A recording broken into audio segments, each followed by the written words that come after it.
Narito na ang kwentuhan tungkol sa bahay, negosyo at iba pa. Kasama ang inyong singing realtor, Jen Co. Hi, good evening everybody. It's Thursday once again here at PHLV Radio. Bahay, negosyo at iba pa with Ate Jen Co. And tonight, I am very honored again dahil siya pa mismo ang tumawag sa akin para sabihin na you wanna update us, all our kababayan sa nangyayari sa Philippine Consulate in Los Angeles. Of course, none other than Consul General Adel Cruz. Conjen, good evening po. Thank you very much again. Magandang gabi ulit, Jen. It's so nice to be with you at makapiling po natin ating mga kababayan. Hindi lamang po dito sa Amerika, but all over the world. Magandang araw po sa inyo lahat. Yes, and also we have special guest, may angels on Jen. With us is none other than dalawang angels nga, si Miss Judeline Quaresma is our assistant to nationals, and also Miss Mary Piano, our political officer. So later on, makakausap din natin sila one-on-one on the services that they offer and assistance that they do at our consulate. Conjen, ano po ang update natin? Like you said, you want to go update our kababayans regarding our consulate. Well, thank you again for giving me this opportunity, Jen. I would just like to update our kababayans. Most of you already know the ongoing protests here in the United States about this gentleman who was killed, recently, and the protests are ongoing. Gusto ko lamang pong sabihan ng ating mga kababayan, please be vigilant. It's all right to go and attend peaceful protests, but please avoid those dangerous places, avoid dangerous people, lalong-lalo na yung mga magnanakaw po, no? Marami po tayong mga kababayan who had small businesses here in Southern California. Pinasok po ang kanilang mga negosyo at kawawa naman po malaki ang nalugi sa kanila. I would also like to remind everyone that hindi po nagbabakasyon ng COVID-19. In fact, tumataas po ang bilang ng mga COVID-19 positive people here. And ang pinakamalaking pag-aalala po namin, we have what you call, super spreaders. Baka hindi ho nila alam sila ay nagkakalat ng COVID-19, especially with the ongoing protests and rallies, no? So please avoid crowds. Hindi po natatapos ng COVID-19 natin, and we want you to be healthy. The important thing po is you keep abreast of whatever is happening sa inyong mga kapaligiran, and always check the website po of the Philippine Consulate for announcements and advisories. Oo nga po, it's so sad. Not only our kababayans, a lot of businesses has been affected, and we believe naman talaga sa pinaglalaban nila na, freedom of speech and human rights, but please, just do it peacefully naman para wala ring maapektuhan. Kasi hindi naman masosolve ng destruction and looting and everything. They're not proving anything otherwise, but nakakasama palalo. A lot of people are thinking they're just using that as an excuse instead of really showing across, talagang para makita ng tao na they're doing it for Mr. Floyd, the death of Mr. Floyd. Yes. So, Conjen, bukas na po ba ang ating consulate office? I know I heard that there's like 600 plus passports that are ready to pick up po. Well, for the benefit of our kababayans listening right now, we are planning to open sometime mid-June, sa kalagitnaan po ng buwan ng Hunyo. But we are carefully studying the parameters on how to provide efficient service to our kababayans, strictly following the social distancing rules implemented by the city of Los Angeles. So I have to inform everyone that we will have to scale down the number of services that we give, and we will probably come out with a press release informing the public of what we are going to do. But offhand, ngayon lamang po, sasabihin na po namin kayo that all transactions will be strictly by appointment system. So we try to discourage people from walking in. Kung wala po kayong appointment, hindi po kayo maaaring mabigyan ng panahon sa konsulado, no? And this is in fairness po to everyone. And this practice is also going to be implemented by all Philippine consulates in the United States, lalong-lalo na po ang ating embahada sa Washington, D.C. Pati po sa Department of Foreign Affairs, yung mga nagre-renew po ng passport sa Pilipinas, no? Everything is strictly by appointment po. Yeah, para po talaga in order kasi we still have to, I mean, people are starting to forget we're still, dealing with the COVID-19 and we're still not over it. So we still need to implement the social distancing and let's all hope talaga na wala tayong second wave, especially with all the things that's happening.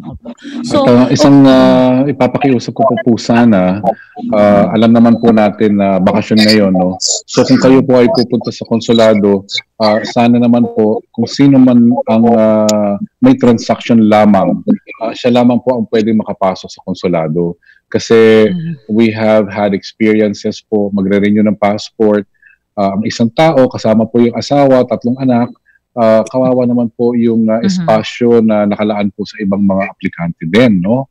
They will probably have to wait outside the building and yung concerned applicant lamang po ang makakapasok. Yes, tama po. Oo nga po. Okay, let's introduce naman nga, kausapin natin ng 2 angels nyo sa embassy po. Si Miss Quaresma. Miss Quaresma, ano po ang posisyon nyo sa ating embahada at ano po ba ang sino po ang mga dapat po lumapit sa inyo? Ano po ba ang mga serbisyo? Una po sa lahat, magandang gabi po sa lahat po ng nakikinig sa inyong pong programa. Ako po si Miss Quaresma. Hawak ko po yung mga may mga problema, mga humingi po ng tulong na ating mga kababayan.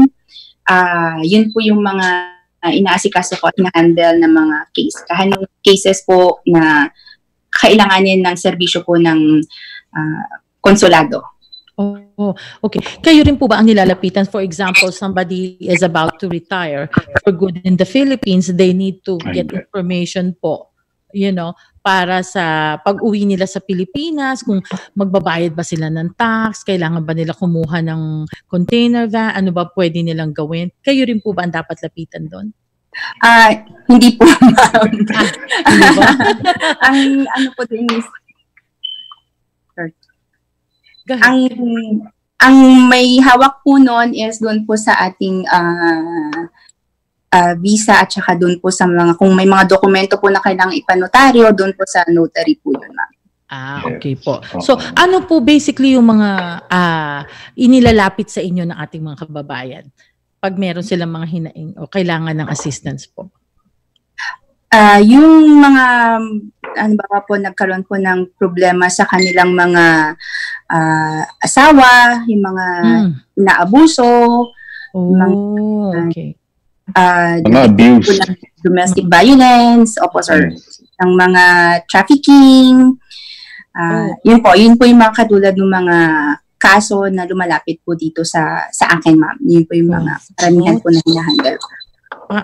Parang nakakagulat din. Meron din pala dito niyan, You would think na wala niyan. Takot sila. Sa US sila na hindi sila, meron din pala tayong mga ganyan pa rin na mga problema sa mga kababayan natin. Oh my goodness. Yeah. Well, thank you po. Miss Lianyo, kayo naman po, say to everybody na pakilala niyo po ang sarili niyo po. Hi, magandang gabi po sa lahat po ng listeners ng inyong pong programa. Ako po si Miss Mary Grace, pero mas kilala po ako sa tawag na Diyos. Ayan. Ako po, basically, ang akin naman pong trabaho ay mangala po ng mga impormasyon tungkol po sa nangyayari po dito sa US.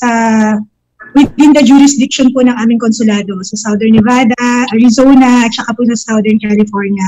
So basically po, ngayong panahon ng COVID, ang primary function ko po ay alamin ko ano yung mga local measures at saka po programs na pwede pong i-avail ng ating mga kababayan po. And based on that information po, we prepare advisories para po ma-inform natin yung ating mga kababayan. Wow. Since yun na nga po napag-usapan natin, you're the one responsible for the information about COVID. Marami po ba tayong mga kababayan na apektado ng COVID? Do we have the numbers po kung ilan ang positive and ilan ang nasawi, unfortunately? Sa ngayon po kasi ma'am, yung data po na ganyan, we get them sa mga PhilCom po, sa ating mga contacts po sa grassroots. Although po yung consulate, as far as I know, through the Assistance to National Section po kay Ms. Judeline Quaresma, we have requested po yung mga health department offices po to provide us data on that. Kasi alam naman po natin na ang Amerika po ay very, very particular with regard to confidentiality and privacy po. Yes po. Unless talagang yung family mismo. Family mismo talaga ang magsabi na we have a member that, passed away or affected by COVID and we need assistance or something like that. Yes. So, thank you very much. Conjen, so ano pa po ang maaasahan natin? So we're gonna be opening soon, like in mid-June. So ano pa po ang mga dapat asahan ng mga kababayan natin? Well, I would like to advise our kababayans, if you do have an appointment, and then you will be allowed entry and you will be assisted sa consulate, please make sure na kompleto po kayo sa documentation. Kasi nakakalungkot na, magpapagod kayo, pupunta kayo sa konsulado, and then darating kayo doon pero kulang kayo sa documentation. We are very saddened na hindi namin kayo matutulungan. So nasa website naman po namin ang lahat ng mga requirements for all the different services, whether passport renewal, dual citizenship, notarials, report of birth, report of deaths. Actually, I'm very happy to say that our website is one of the most comprehensive websites ever made, and it's user friendly, kaya hindi mahihirapan ng ating mga kababayan na puntahan at alamin at sundin ang mga nakasaad na mga guidelines so that when you arrive at the consulate, kompleto kayo sa documentation.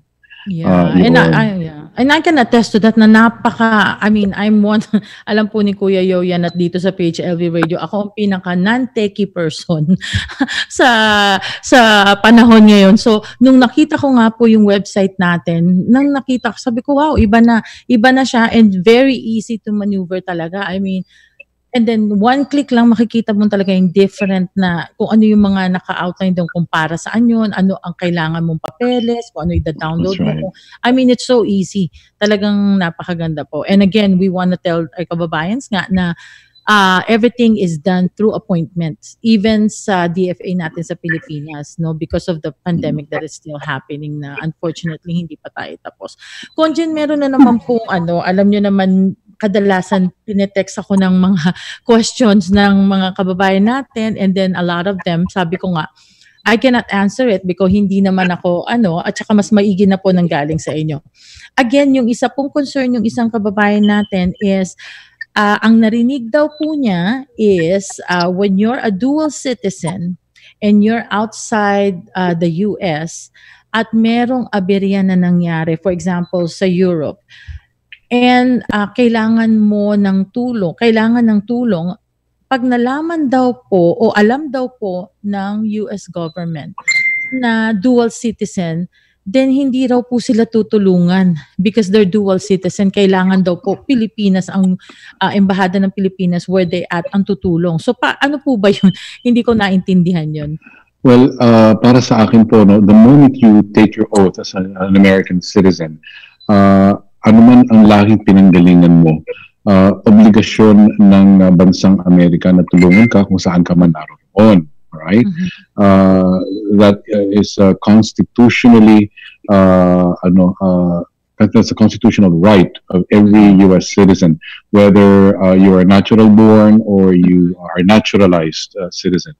Now, kung sakaling may pagkakataon po na mangyari nga kayo ay dual, nasa ibang bansa kayo at hindi kayo maaaring tulungan ng kabilang bansa, bukas pa rin po ang aming pinto sa abot ng aming makakaya to help you because we recognize you naman as a Filipino.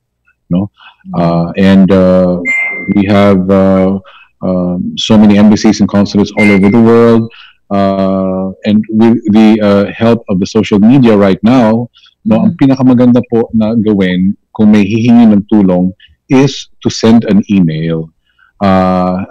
Hindi lamang po tumawag because kapag kayo po ay huhingi ng tulong at magpapadala po kayo ng email, you can express yourself clearly.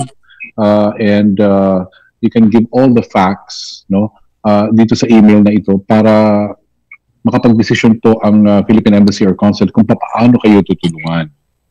Right? Kasi makakatanggap kami ng tawag and then magkikwento yung tao. After a day or two, may 20 tao na hihingi rin ng tulong.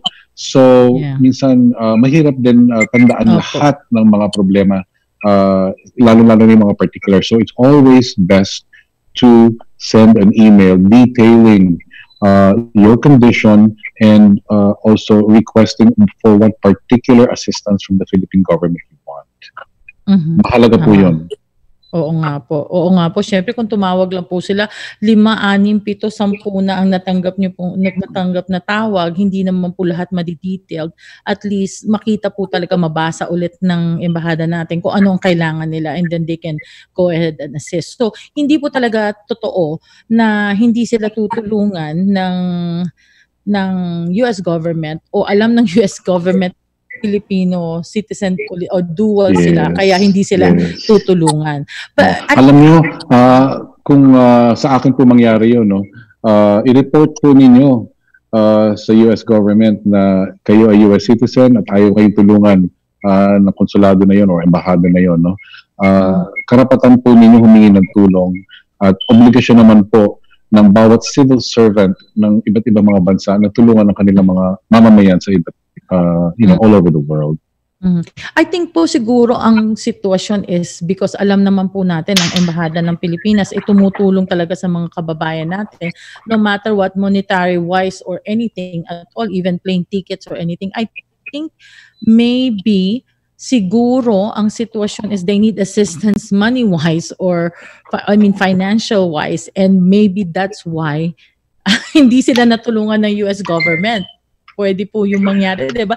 I heard the story before from you na, yung 2 Pilipino nagkaroon ng away and then yung isa nasawi. I mean, kayo na po ang magkwento.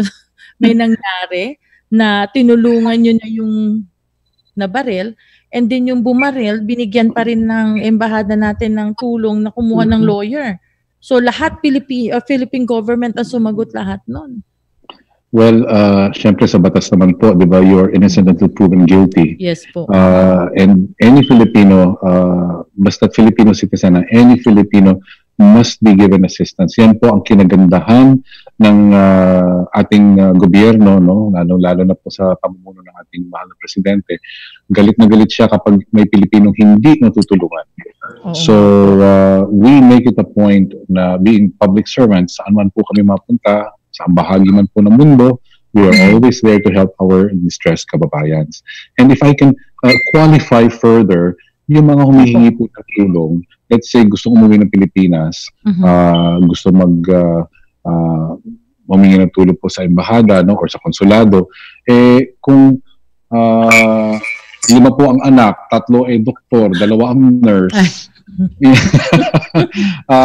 have to qualify po muna. Siyempre, tama naman. Kung talagang hirap po sa buhay, kung talagang underprivileged, abused, tsaka po kami makakahingi ng tulong. So, pero kung hihingi po kayo ng tulong ticket pa uwi, pero 2 po ang kotse nyo, pareho Mercedes, Oo naman po. Dadalawang isip naman po muna kami. Hindi naman din po fair yun, di ba po? Oo, tama. Tama, oo nga po. I mean, I saw the news nga, ang dami nating kababayan na mga OFW na tinulungan ng gobyerno natin na lahat pinauwi. I mean, they shoulder the plane tickets. It's amazing, you know, yung sinasabi nilang third world country na mahirap na ganito. Pero see to it talaga na ang gobyerno natin, I mean, salamat na lang talaga sa presidente natin, kay President Duterte, na talagang he make sure na lahat nakauwi ng maayos, lahat merong pinuntahan ng mga hotel na they have to quarantine, and I heard walang bayad yun. I mean, ibang klase talaga ang support. I mean, nakita ko talaga naman po ang support ng ating gobyerno sa mga kababayan natin all over the world po. Well, these are overseas Filipino workers, no? Opo, yes. So right now, kung sakaling may Filipino po, no, galing dito sa Amerika na uuwi at gusto magbakasyon, they still have to go to undergo the mandatory quarantine period, pero sila na po magbabayad ng hotel. Yes. Dahil hindi naman po tayo OFW. Opo. Meron nga po 'di ba mga BMW tsaka Mercedes yung mga tao. Yes, that's right. Not me, pero yung iba dito. Pero congen, so basically for example, if I want to go home right now, then i-assign they have to check me. Are they gonna check me at the airport kung positive ako or hindi, or iko-quarantine na agad ako? Alam niyo po ba ang procedure? For example, yes, go home. Okay, I think si Ms. Judeline has the details on that para mabigyan naman po natin ng pagkakataon na makapag-paliwanag si Ms. Judeline. Yes. Yes po. So paano po ba, Ma'am Quaresma, kung ako po'y uuwi at gusto kong umuwi ngayon sa Philippines dahil meron pa tayong COVID? Yan ang madual, yehey. So makakauwi po ako. Sinabi yan ni Conjen, kailangan dual po or immigrant or Philippine passport pa rin para makauwi. Okay po. Sa ngayon po, mga Pilipino pa rin pa lang po yung mga pwedeng pumasok sa bansa natin, sa Pilipinas. So, foreigners po, hindi po pa din pinapayagan. Tsaka yung mga visa-free privileges po is suspended pa rin hanggang ngayon. So, lahat po ng uuwi, maging OFW or overseas Filipinos, immigrants, or mga tourists, or yung mga teachers, interns, mag-undergo po lahat yon ng COVID testing. Okay. And then meron pong pag po nila sa Pilipinas sa airport, meron pong magbi-brief sa kanila kung ano po yung gagawin. May mga dokumento po na ibibigay sa kanila para fill upan, na ibibigay din po nila dun sa mga Philippine agencies natin na nandun. Yung COVID testing. Tapos, meron pong mandatory quarantine para po sa lahat. Separate po yung sa sea-based, land-based OFWs at saka dun sa mga overseas Filipinos na uuwi. And then yun pong 14 days, hindi na po siya 14 days mandatory. As soon as lumabas po yung result ng COVID testing, pwede na po silang palabasin. At yung how long po yun? How soon can you get the result po? Ang ano po natin, ma'am, doon is 3 to 5 days. Yun po yung kanilang time frame. Oh, that's good. Oo. So, as soon as lumabas, earlier, pwede na po silang, lumabas yung result, pwede na po silang palabasin sa hotel.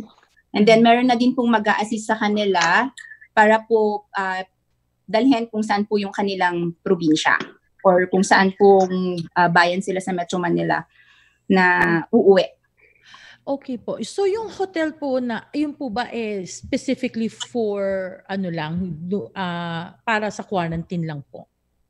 For example, pag uwi ko, iko-quarantine ako for 3 to 5 days until I get the result. Specific po ba yun sa mga bagong uwi, or can I pick my own hotel or sila maglalagay sa akin sa hotel? Paano po ba yun? Ma'am, meron pong accredited ng Bureau of Quarantine ng mga hotels. Okay. May list po sila You could, okay. sabi nila, pwede po kayong mag-book ahead of time or pwede din po kayong mag-book upon arrival kasi meron pong list doon kung saan po kayo pwede. Then, may mga mag-a-assist po doon na parang one-stop shop. Mag-a-assist po sa inyo to book and then dadalhin din po kayo doon sa mismong hotel na mapipili ninyo. Okay.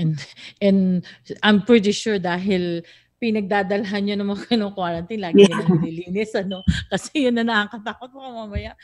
May kagagaling pa doon. Syempre, takot din tayo dyan. Okay. So, at least, accredited talaga. So, that's good po dahil 3 to 5 days na lang, hindi na 14 days na matagal. Kasi syempre, lalo na kung nagtatrabaho na dito and they just need to go home real quick para lang for any reason, ubus na yung bakasyon nila sa 14 days. So, but of course, we have to understand, rules are rules and for the safety naman ng lahat yon.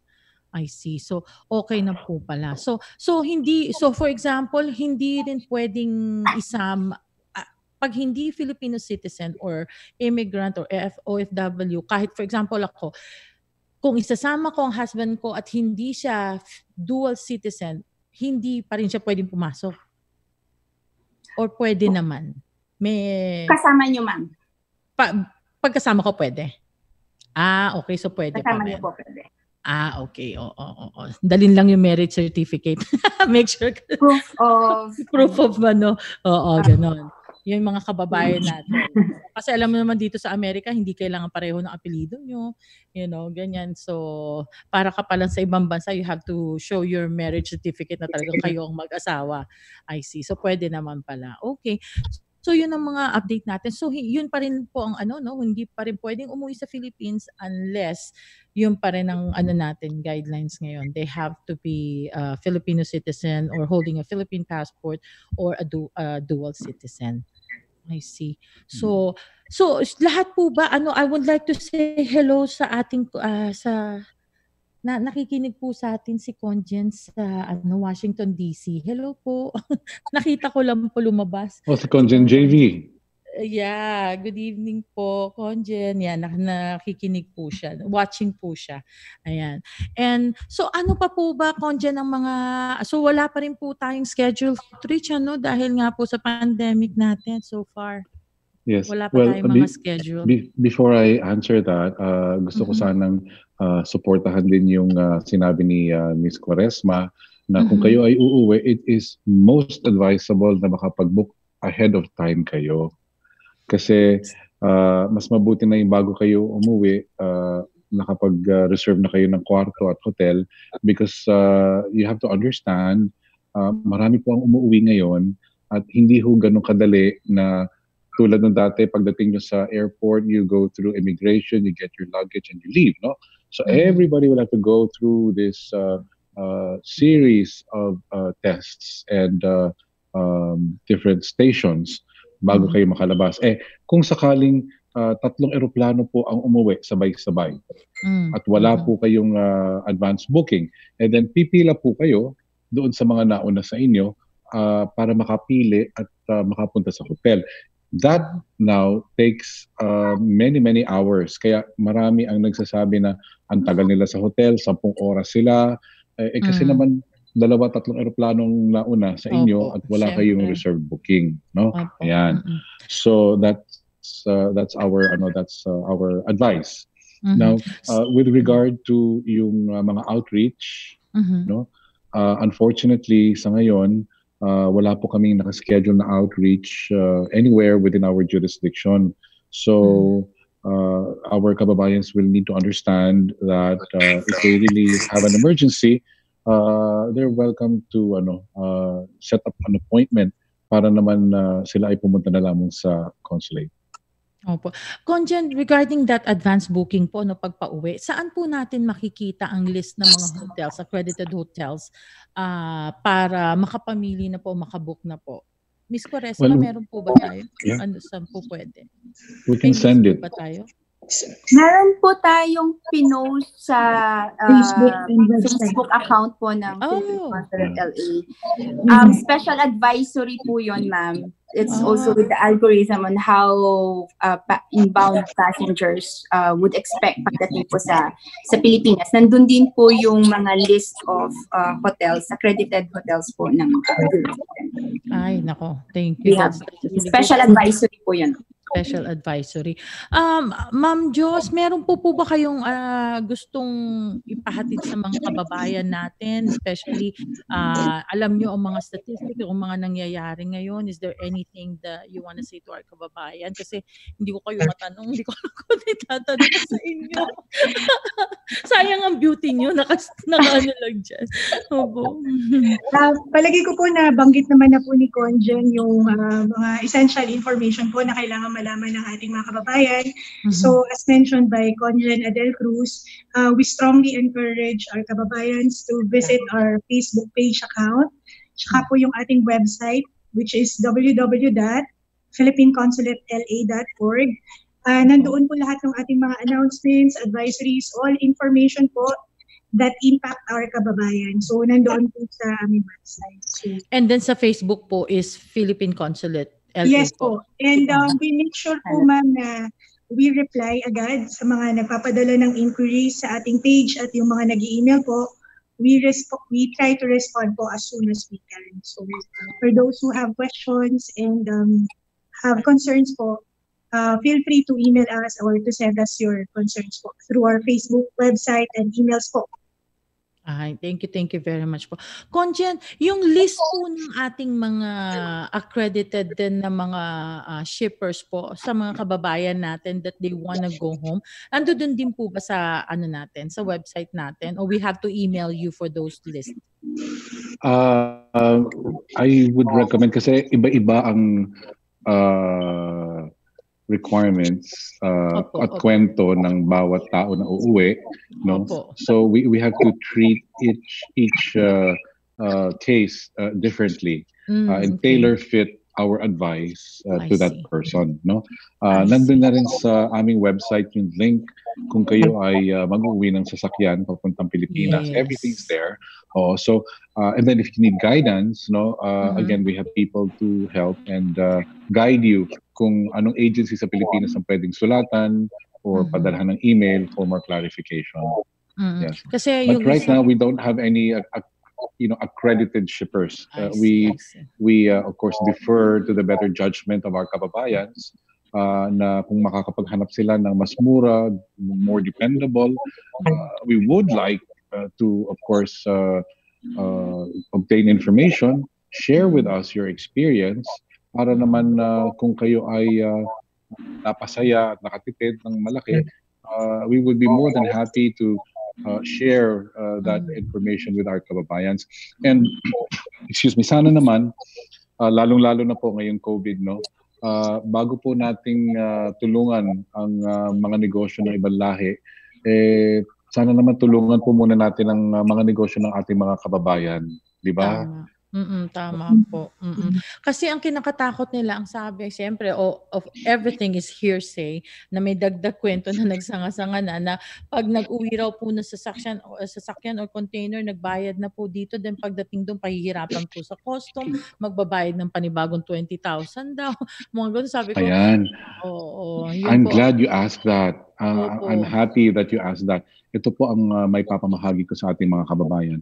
If there is any form of corruption that you experience in any branch of the Philippine government, no, you have to report it agad. Meron po tayong special action center, which is directly under the office of the president. And you send an email to the office of the president. I can assure you they will act on it, investigate it, and if warranted, file appropriate charges against any civil servant who will abuse their authority or engage in any form of graft and corruption. We are very, very concerned about mga tao na umaabuso ng kanilang posisyon. So we encourage our kababayans, i-report po ninyo kung may mga tao po na gagawa ng paraan na perahan kayo na hindi naman po tama. Oo nga po. Kasi especially most of our kababayan that's going home are senior citizens. So, takot na silang magsalita, takot silang gumawa, hindi nila alam ang gagawin nila. And then if all of their stuff are there, andun yung kotse nila, andun yung lahat ng gamit nila, napipilitan sila na magbayad na lang dahil nga they wanna get it out. Ay, wag po. I-report po ninyo sa amin. Kami po ay we will immediately forward it to the appropriate government agency concerned. Ay, naku, thank you. Wag po kayong matakot. Kinakailangan pong hindi po natin i-tolerate itong mga ganitong klaseng mga tao. Oo nga po. Kaya tuloy na dadala ang ating mga kababayan ng umuwi or dati maliliit lang hinihingi nila, pati yung box mo bubuksan. Pag may nakitang hihingin yung loob ng box. Buti yun, natanggal na rin po ngayon. Before, na-experience ko rin po yun before.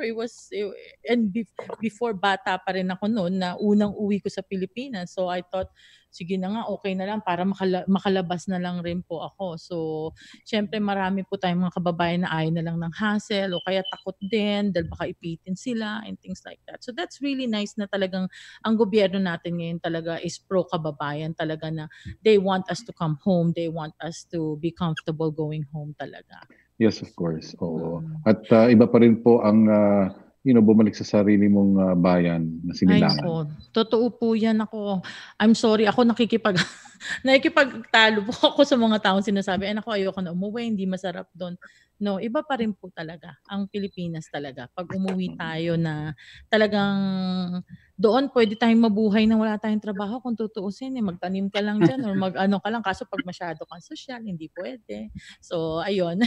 Anyway, nako, Conjen, again, I mean, I cannot thank you enough. And then to your angels, si Miss Joss and Miss Judeline, thank you very much for gracing our show and for giving us the opportunity to, para ma-feature namin kayo, para masabi natin sa mga kababayan natin yun dapat nilang malaman, gusto nilang marinig. And of course, talagang I've been here 30 years in the United States, and ngayon ko lang talagang, hindi ko naman sinasabi po na hindi maganda ang palakad ng ibang naging Consul General natin, but a lot of people, I'm really getting a lot of great feedbacks po sa pamumuno niyo po ngayon talaga, Conjen, and very approachable daw po kayo, na talagang ang ganda po ng palakad ninyo, at maraming salamat po dyan in behalf of the Filipino our kababayans po talaga.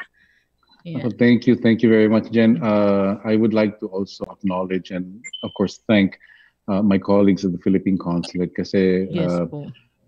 We all work as a team, and we are all here dedicated to serve our kababayans in the state under our jurisdiction. Isang tawag lang po kami, at sa abot po ng aming makakaya, kami po ay tutulong. Maraming salamat po. Huwag lamang po problema sa pera. Yun din po lagi sinasabi ko. May tatawag sa akin, magte-text, mag-hello. Ang susunod na line, pagkatapos ng kumusta, mabuti, tapos pag may sinabi pong pwede ba akong magtanong, sagot ko agad, anything but money. Yeah. Inuunahan ko na. Opo. Ayan. So I'll give you guys a chance to say hello to your loved ones, to your kung mga fans nyo na nakikinig, and say hello and good night and say anything you want. But Conjen, start with you po. At all right. Ending up our show, unfortunately. Well, ako po'y muling magpapasalamat po sa inyo lahat sa patuloy na pagsuporta po ninyo sa konsulado. You make our lives here more bearable and enjoyable because of the friendship that you have given us. And we are all enjoying our stay here in Los Angeles. Mababait po ang mga kababayan natin dito. Kami po'y nagpapasalamat para doon. And para sa aming mga kababayan na kailangan po ng tulong, again, we are open 24/7. Mag-email lamang po kayo kung kailangan ninyo ng tulong. Tulad po ng sinabi ni Ms. Lianio, we will do our best to answer your queries as soon as possible. Ayan. Para sa aming mga love life, alam mo naman dyan, nandito ang aking misis. Yes! Si Madam First Lady, hindi siya humilo sa camera today. Last time, nag-hello siya. Oo. For our other colleagues, si Josh and si Judeline, wala pa silang love life. Kaya yung mga nakikinig dyan, PHLV Radio. Ayan ang mga pictures. Napakabait po ng aking mga kasamahan dito. So, sila naman Beauty po and ang... Brains.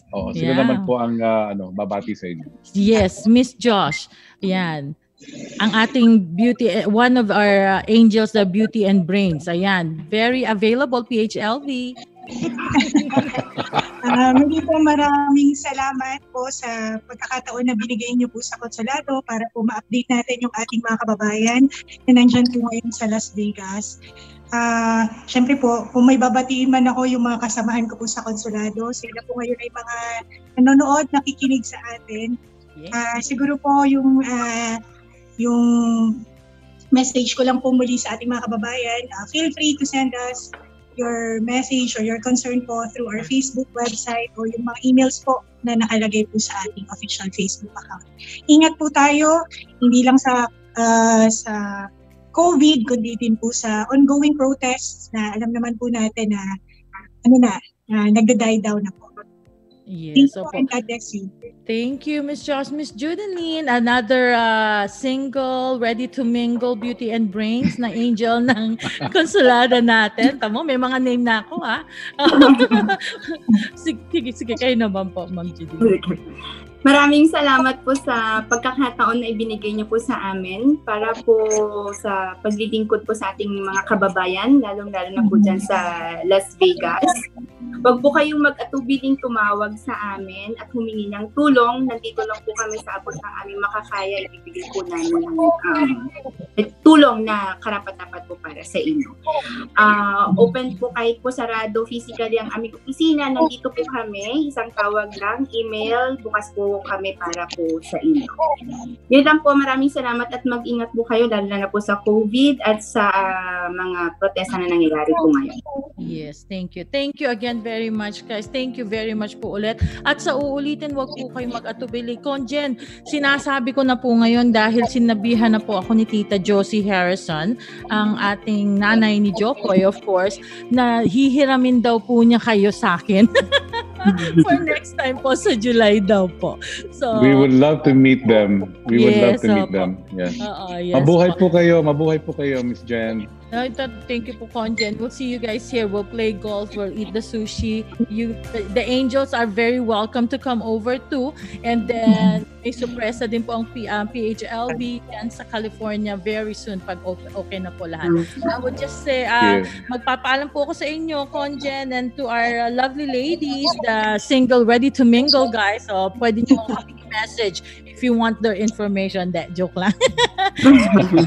Anyway, thank you lang po ako sa ating mga listeners. We have the Sis Nita of Canada. Thank you, Sis Nita, all the time, all the programs po. Lagi siya nakikinig. DJ Ron, hello. Kuya Gilbert, hello. Adrian Ong, RJ Manalak, of course, of Phil House. Ang masarap natin pagkain, of course, Christy, Sis Flora. Si Papa nakikinig sa Philippines pa yan. And of course, Kuya Derek Strong from Alaska and Sis Emmy Clemente. Of course, that's the BBQ Korean chicken. We got one here now. Yung nakita nyo sa crash landing na chicken na kinakain nila. It's here in Las Vegas. It's on Chinatown. Tito Ariel Teacher, hello. Hi, Pia. Conjen, of course, of Washington, D.C. Sheila and Kuya Rex, ayan, Kuya Yo, alam ko na tong Junenes. Ano ba to? Kahilig Ricarte si Kuya Rex yan. Mike Cassie, Joel Blas, Cha Ablaya, Kuya Ruel, oh my God, dami. Thank you very much. Lagi ko kayo dapat guest para lagi lalong dumadami. You know. And of course, Mr. and then Reno, Susan, Mama is listening to Wagi, Atlas Nevada is watching, Sheila De La Paz. Nako, sorry po, hindi ko na mabasa yung iba. Pasensya na po. But thank you very much for supporting PHLV Radio. Thank you po again. And next week po, magkita-kita ulit po tayo at 7 o'clock p.m. dito sa PHLV Radio. Bahay, Negosyo at Iba Pa with Ate Jen. God bless you po. Golden rule lang po. All the time, be careful. God bless and ingat po. Thank you po, Conjen. Thank you, lovely ladies. Thank you po. Ulitin po. Thank you. Buhay po kayo. Buhay. Salamat. Thank you po.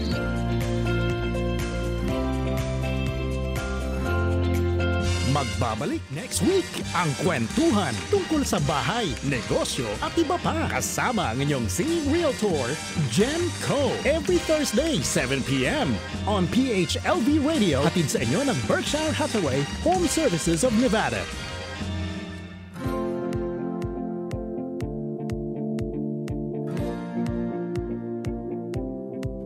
Do you know your home's value? Are you thinking of selling your home and you're curious what the current estimated value is? Contact Jennifer Genco for a free, no obligation estimate. Jennifer Genco from Berkshire Hathaway Home Services of Nevada. Call 702-444-8958 or visit www.jenniferco.bhhsnv.com. Email jenniferk@bhhsnv.com. Are you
everyone, this is Lonnie Misalucha and you are listening to PHLV Radio.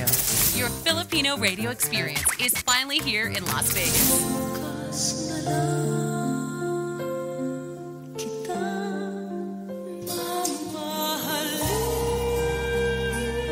Get the PHLV Radio app from the App Store and Google Play. Hi, this is Michael Pangilinan. Listen to a Filipino radio experience in Las Vegas, PHLV Radio. Your Filipino radio experience is finally here in Las Vegas. Hanggang kailan aasa? Hanggang kailan magdurusa? Get the PHLV Radio app from the App Store and Google Play.